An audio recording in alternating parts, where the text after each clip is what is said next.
Hello and welcome to Just One More Watch. The slightly blingy start to 2020 continues with today's review of the slightly blingy Arcaido Primo, apparently the world's first customizable Swiss watch according to the company's marketing material anyway. Welcome to a slightly longer than usual preamble. There's a few things I want to discuss before I flip to the top-down review of the watch that's currently on my wrist. Some of it about the watch, some of it about Kickstarter, the campaign that they're using to promote this product.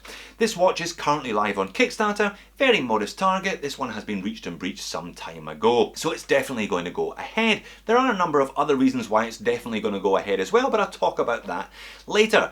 Before I go on though, this video is sponsored by Arcaido. They are delighted for me to be able to show you the watch while the campaign is still active. You can have a look at it in some detail and in glorious Technicolor and decide whether or not you want to jump on board that campaign. It is a customizable watch. You can have your own printing on the dial. They're going to send me a GMT in the colour of my choice in due course, and I'm going to see if they can put the channel logo on the dial as a bit of a vanity exercise.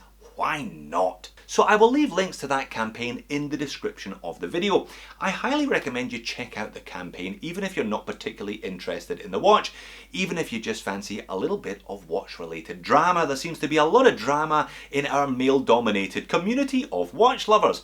There are over 110 comments, a lot of them from one individual who seems to be particularly angry with the brand, claims to be a backer, but is very angry with the brand for having the audacity to launch on Kickstarter. Now, I've been chatting back and forth with Alberto, who is the brand owner. His father is connected. Now, I don't mean that in a Cosa Nostra way. Please, no horses' heads in my bed tomorrow morning.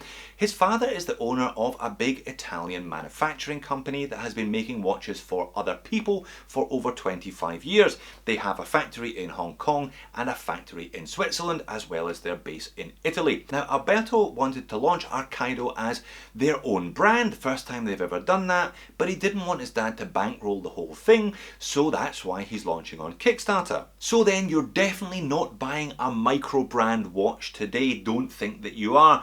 I think that bodes well though. I think that means you're buying from a company with 25 years of experience manufacturing watches, so the chances are you're going to get your watch, it's going to be on time and of high quality, and I must say I have been enjoying wearing this one over the last week or so. So what then is Kickstarter? Is it for Joe Blogs to launch his lifelong dream of a watch brand, or is it for companies like Arcaido who don't have any marketing experience to come to market with a new product? Well, it's for both. Kickstarter is not a charity. It provides a template for companies that either don't have the funds to or don't necessarily want to launch their own independent campaigns. It's a trusted platform, and for the privilege, they take, I believe, 8% of all top-line sales. So that's what Kickstarter is. It isn't necessarily for the little guys, it's for big guys that aren't particularly good at marketing because they don't have any experience of marketing. Talking of which, I suggest you check out the campaign and then come back to watch some more YouTube videos later today. Perhaps you'll get to see this advert for Arcaido. Definitely one of the most unusual adverts, shall we say, that I have ever seen for a watch. It's just a guy wearing 10 ribbed black finger condoms showing you the watch in silence.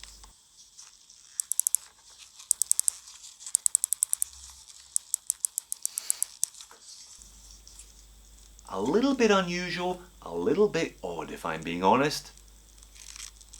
And another sign of the fact that Arcaido are a new brand, they don't have any marketing experience. If they did, they probably would have done something a bit different with that advert. But does any of that actually matter? Surely it's all about the watch in the end. Is the watch any good? That's what we're about to find out. This one arrived here in Sydney on New Year's Eve. I popped it on my wrist and I haven't really taken it off. It is super comfortable. I'd forgotten just how comfortable a fitted rubber strap is. So climate permitting, I would recommend that you go for the fitted rubber on either of these two three-hander or GMT options. Talking of options, you are not short of options. 20 different pledges in total, plus various customizable parts. So you're going to have a really good look at the campaign if you are keen on one of these ones. So let's flip the camera and do just that. Alright, let's have a look at the Kickstarter campaign quite briefly, or we're going to be here all day. As I said, fairly modest target reached, no problem at all. 90 plus orders already in the bag.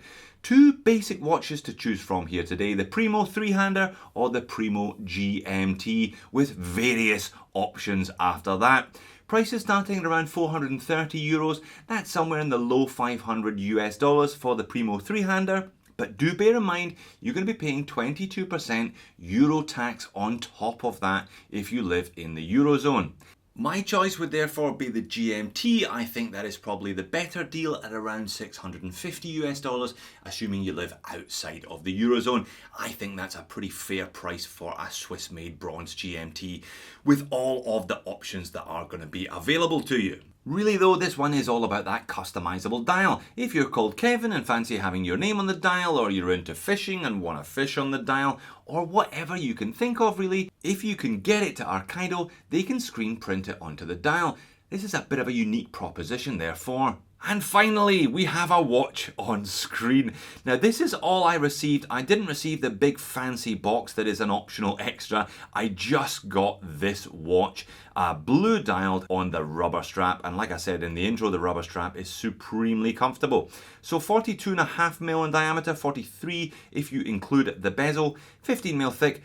Only 50mm lug tip to lug tip. This one wears very sweetly, and there's a bit of curvature to that mid case as well. 20mm lug width, which I always think is a good choice, tends to bring the sizing back down, and 120 grams on this fitted rubber strap. So CUSN 6 marine grade bronze case, bezel, stainless steel case back obviously, and we've got some beautiful decoration there. I'll show you that later on. Big thick piece of domed sapphire crystal with anti-reflective undercoating. You can see an extra pop of blue here in the studio lights. Now the movements in these, you're getting a Sellita 200 in the Primo and a Sellita 330 in the Primo GMT. They are the elaborate grade versions though, so there'll be plenty of decoration. This is actually an ETA 2893 in the prototype, but ETA just announced that they were once again restricting supply over the course of 2020, so I think sensibly Arcaido have opted for the Sellitas. Basically, it's the same movement, they're clones of each other anyway. Bezel action, as you heard from the slightly creepy advert, is rather nice. 120 click, unidirectional, very snicky. Now, no loom pip on this very attractive, very crisply made ceramic bezel insert, but you do have the option therefore of the GMT dial, but with a diver style bezel, which is not all that common, and I think one that people will appreciate. They get the usefulness of a GMT complication, but you can still time various things, whether it's a parking meter or a dive, using that outer bezel. As I said, I've had this one on wrist for about a week, in and out of the pool as well, and you can see already some patina on that bronzo merino case. Nice touch there is the crown. It's a bronze crown but with a ceramic insert with the Arcaido logo, complementing that bezel insert very nicely, I think. Zoomed right in on the dial, you get a bunch of different dial colours to choose from if you go for the 3-hander. GMT is just blue or black. As nice as this sunburst blue is, I'd be tempted to go for the black. I think the black looks pretty striking with that ceramic bezel on the rubber strap, etc. All nice and clean and legible. We've got applied indices, larger single batons at the 12 and the 6, half batons at the 3 and the 9 to make way for that date complication, and singles everywhere else. Arcaido logo and name printed under the baton at 12, and we've got GMT 1000 feet 300 meters automatico, because this is an Italian brand after all, printed above the index at 6, and those magic words Swiss made either side of the bottom. Again, a slightly unusual choice. We have the odd 24-hour numbers here, so 1, 3, 5, 7, etc. all the way around. In practice, however, this one's set to GMT time. I had no problems at all getting a quick and effective read on it. Hands are gold toned, rose gold toned, and latterly brushed. Nice, big, easy to read hands, I think well proportioned to the watch. Similarly, the applied indexes are nice and pronounced, again all nicely proportioned. Screw down case back helping with that 300 meters, very nice kind of filigree pattern here in the stainless steel. Euro spec sheet, Swiss made, sapphire crystal, marine grade bronze, and the water depth rating of 300 meters now. ETA 2893 in this prototype, but as I said, it's going to be a Sellita 330, but showing a similar level of decoration to this one with that nice matching black ceramic Arcaido rotor on the movement. All very nice.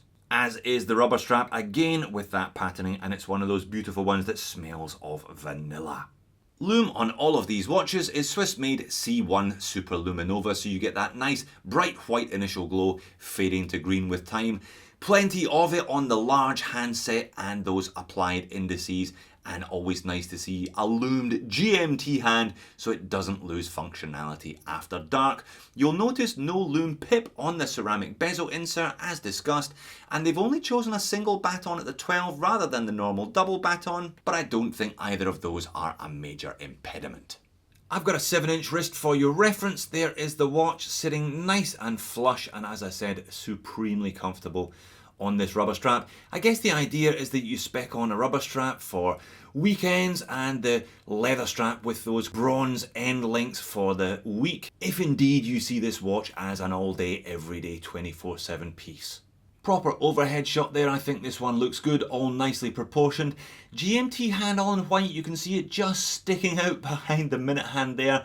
It may be relatively small, but I've had no problem seeing this one because it is crisp white against either the blue dial in this case or the black dial, which is the other option. And that's it outside in some natural light. Definitely blingy, as I said in the intro, the sunburst effect, the bronze, the ceramic, the dome sapphire crystal distorting at the edges of the viewing angle. But if that's your style, no shortage of visual interest. And on wrist, like I said, 7-inch wrist, Joe average wrist, this one fits me very nicely indeed. Alright, moans and niggles, what do I not like about this Arcaido Primo GMT and their Kickstarter campaign in general? Well, I think you can spot their naivete as a brand when it comes to marketing. They have just tried to do too much with this one. There are a bewildering array of options, and the entry price of 530 odd US dollars for the three-hander is not exactly what you would call cheap. I think there is some value in the GMT as it's Swiss made, customizable, striking bezel insert, rubber strap, etc. I do think it is a pretty handsome looking watch overall if you are into this style of watch. But they aren't exactly opening themselves up to the broader market with their first piece by making such a specific watch. Bronze really is quite a specific taste, and the black bezel insert, I know there's a bronze one available as an option. There are a number of choices that Arcaido have made as a brand that are going to make this one a bit of a niche interest, a bit of a specialty purchase. I'm not sure how many people could pull this one off as an everyday watch, 9 to 5 Monday to Friday on the leather strap, and then pop it onto the rubber strap at the weekend. I therefore think that it should be considered possibly as a bit of a novelty item, as a bit of an indulgence exercise, getting your own name on the dial or something that you hold dear, and using this one as a weekender. I think the rubber strap bronze combination is an awesome weekend or holiday watch if you've got a big collection and you're looking for something a little bit flashy to wear on a Saturday or a Sunday. But as I said in the intro, a lot of this is a little bit academic because Arcaido is launched with the backing of Balestra. Really, it is just to get that brand name out there, to get a bit of traction, to get a foothold in the marketplace, and I'm sure they will go on to do a broader range of watches, perhaps ones with more universal appeal, perhaps ones with better YouTube advertising in the coming years. Thanks for watching. I will see you soon.